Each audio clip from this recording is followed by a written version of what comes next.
welcome back to Roast the Week. Thank you for joining me once again as we find ourselves another week closer to death. Speaking of getting closer to death, Logan Paul is rumoured to be fighting FLOYD Mayweather in an upcoming boxing match. I mean, this is getting ridiculous now. What next? True Geordie versus Conor McGregor, Jake Paul versus AJ, Nico Milana versus Shannon Briggs. Actually, that's a fight I would quite like to see. But it is a stupid idea for a fight though. You may as well stick me in there. You know, it'll still be the same result. Actually, no, because I would win. Knockout, round one, bang. The other thing about this boxing match is I don't want to have to endure more people on YouTube pretending to know about boxing.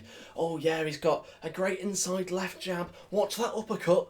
But I think it'll be a knockout round 5. Oh, shut up. You've just plucked a number out of thin air there. Let's not pretend you know more about boxing than you actually do. Anyway, moving on. This week, Donald Trump had a letter intercepted by security that contained the lethal poison ricin. I mean, surely he gets that sort of stuff sent to him all the time. I imagine he has his own P.O. box at the White House for all his fan mail. And so these sorts of things must just be passing through on a daily basis. You know, a bit of cyanide here, a bit of ricin there. That's a normal Tuesday for Trump. No wonder he doesn't like the postal vote. Oh, satire. Satire, oh, you love that, if you know American politics. Also this week, the Queen strips Harvey Weinstein of his CBE. Not like that. She's 94, for God's sake. Have some respect. Yes, he got stripped of his CBE as a result of the awful crimes he'd committed over the years, and quite rightly. I wonder how she'd react if Prince Andrew was to, you know, ever be found guilty of similar offences, perhaps.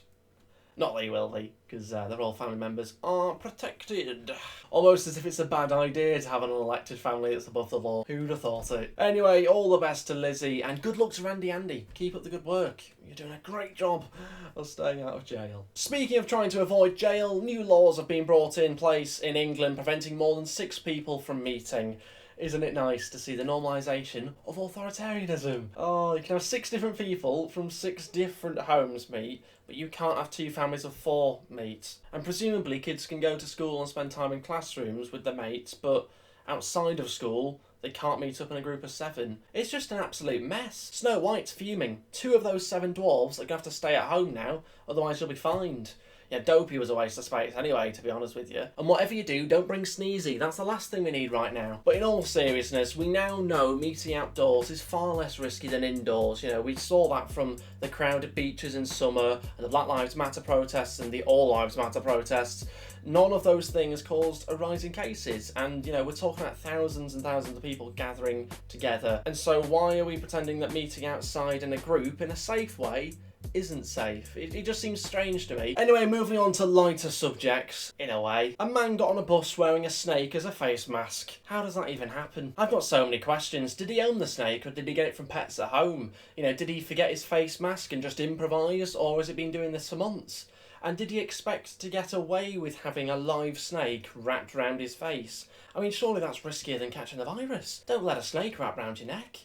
That's got to be the first lesson in snake handling. I just imagine that he goes round using the snake as like a multi-purpose tool. You know, wear it as a face mask, as a tie, you know, go into an important meeting, forget your tie, let's whip out the snake. Before you know it, you're sorted. Just a bit odd, really. It's just easier to carry around a mask. There's no threat of a mask strangling you to death. And you don't have to feed it.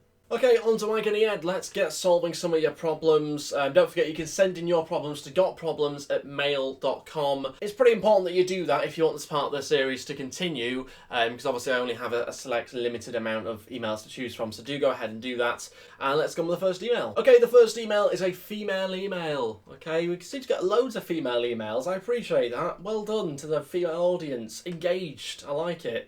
This one is from somebody that I'm going to call Ruby. No, copyright. And her email says, "Hi Ed, here's the issue. I started going out with this guy and he came on a bit strong, saying he loved me after like 3 dates.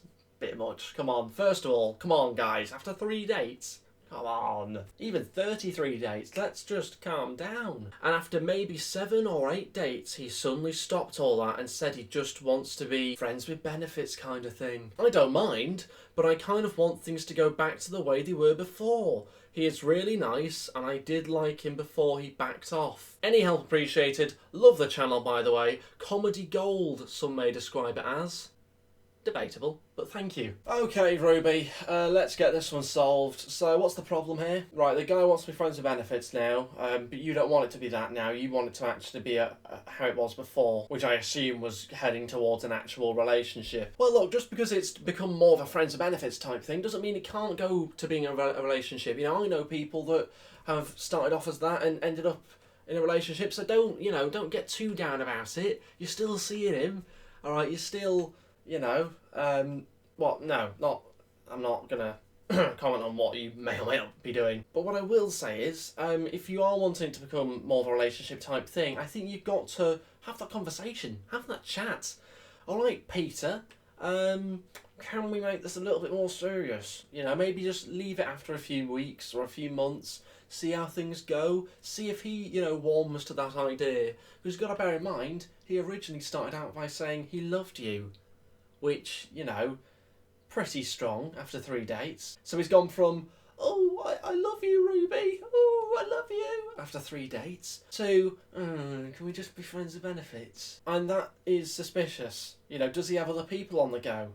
I mean, I suppose, you're not in an actual relationship. That's a discussion you need to have yourself, isn't it?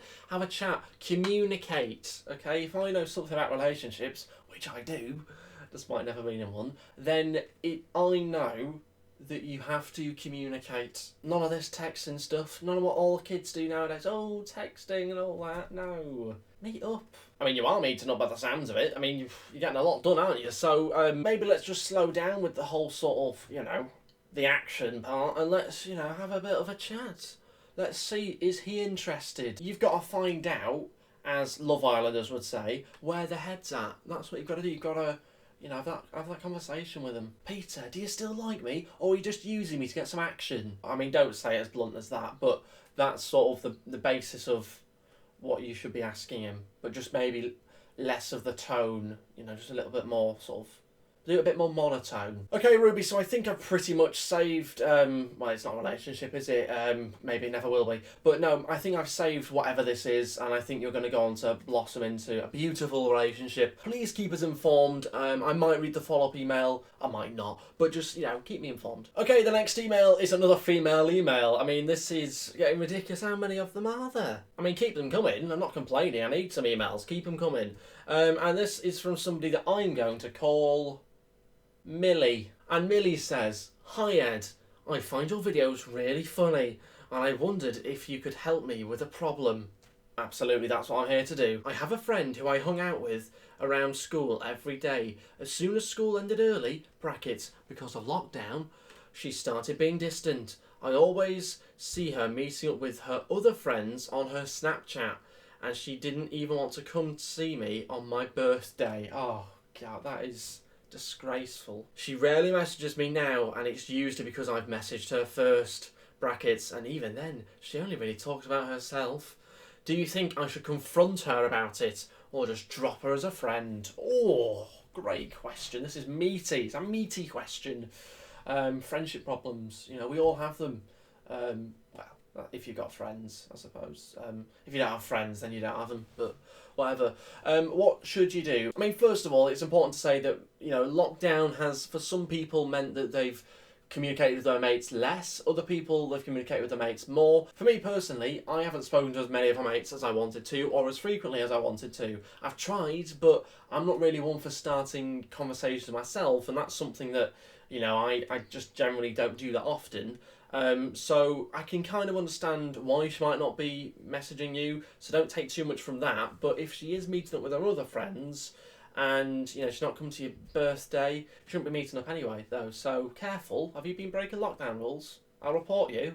I will. I can't blame her too much if she's not messaging you, but it does make you wonder if she's not really interested in speaking to you, whether you should just part ways. Friendships end sometimes. There's people I used to speak to every single day, 5-10 years ago, and now I've not spoken to them in years. So, friendships end, sometimes things happen, sometimes things don't happen. You just drift apart. And if there's not a willingness to, not like that, not like the last email, but if there's not a willingness to connect, then maybe it's best to just drift apart. It's fine, some friendships aren't forever. And that's life, Millie. That is life. So yeah, just drop her as a friend, basically. Okay, that's that one answered, Millie. Hopefully you take something from that. Okay, so that's all the emails for this week. Thank you all so much for watching. I really would appreciate you helping me out by dropping a like on this video and also hitting the subscribe button if you haven't already as well. If you guys want to support this channel and this show, then that's the best way of doing that. And also leaving a comment as well, because obviously that will help with the algorithm stuff. So I appreciate you doing that. Also, you can follow me on Twitter and on Instagram at JustEdOfficial. The links to that are in the description below, and you can join my Discord, my Reddit, all in there as well down in the description. Thanks for watching. I'll see you guys shortly from the video. Cheers.